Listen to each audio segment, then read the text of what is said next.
இங்கே இந்த மாதிரி வரிசையாக பல கட்சி தலைவர்கள் உடல்நலம் விசாரித்துக் கொண்டிருக்கக்கூடிய ஒரு நிலைமையில தான் திமுகவில் உறுதியாக இருப்போம். மீண்டும் திமுகவை ஆட்சியில் அமர்த்துவதுதான் எங்களுடைய பணி. திமுக 2.0 உறுதியாக வருது அப்படின்னு எல்லாம் சொல்லிக் கொண்டிருக்கக்கூடிய திருமாவளவனை நீங்கள் திமுக கூட்டணியிலிருந்து வெளியே வாருங்கள் அப்படின்னு ஒரு அழைப்பையும் கொடுத்துக்கிட்டே இருக்கிறாங்க.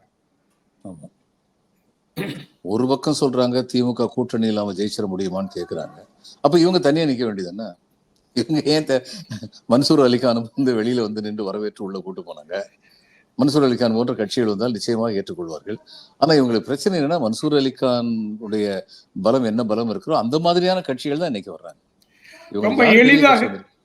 ரொம்ப எளிதாக இங்க மக்களை வந்து ஏமாத்திர முடியும் அப்படின்னு நினைச்சு முதல் இடத்துல திமுக, 2வது இடத்துல அண்ணா திமுக, 3வது இடத்துல பாஜக. இப்ப 2, 3 சேர்ந்துடுச்சுன்னா ஒன்ன வந்து ஈஸியாக வீழ்த்திடலாம் அப்படின்னு ஒரு தியரிய மக்கள் மத்தியில ஃப்ளோட் பண்ணிக்கிட்டு இருந்தாங்க சார். இப்ப 2, 3 சேர்ந்தாச்சு. ஆனாலும் இன்னும் நீங்க வாங்கன்னு ஒவ்வொருவரா கூப்பிட்டுக்கிட்டு தான் இருக்கிறாங்க.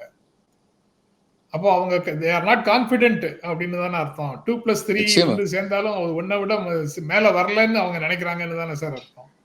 2, 2, 4ங்கிறது அரித்மெட்டிக்ல மட்டும்தான் கரெக்ட். 2, 2 3 ஆக முடியும், 13 ஆக முடியும். அது அரசியல். நான் இதுல வந்து உங்ககிட்ட நான் சொல்லியிருக்கேன்னு தெரியாது. இதுலயே பியூரோக்ரஸிலேயே ஷெட்யூல் காஸ்ட் டெவலப்மெண்ட் டிவிஷன்ல, வெல்ஃபேர் மினிஸ்ட்ரியில ஷெட்யூல் காஸ்ட் டெவலப்மெண்ட் டிவிஷன்ல ஒரு இயக்குனர் லெவலில், டைரக்டர் லெவலில் ஒரு அதிகாரி வந்து ரொம்ப திறமையான அதிகாரியாக அறியப்பட்டார்.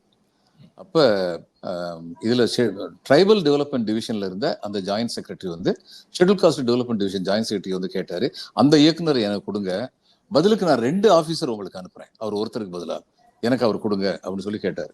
அதுக்கு கங்காதாஸ் இங்கே ஜாயின்ட் செக்ரட்டரி இருந்தார், நல்லா பதில் சொன்னார். இந்த பாருங்க, 1 versus 1, 1 கொடு 1 கொடுக்குறேன்னு சொன்னால் அதை நான் ஏற்றுக்கல.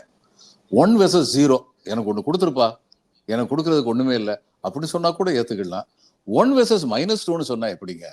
ஏன் ஆள் ஒருத்தர் அனுப்பிட்டு வேலையே பார்க்க தெரியாத 2 பேரை இங்க அனுப்புறேன்னு சொன்னா அது எப்படிங்க சரியாகும் அப்படின்னு கேட்டாரு. அரசியலும் அது மாதிரி தான்.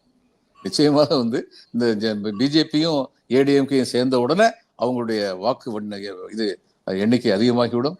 அவர்கள் வந்து ஆட்சியை பிடித்து விடுவார்கள், பகல் கனவு.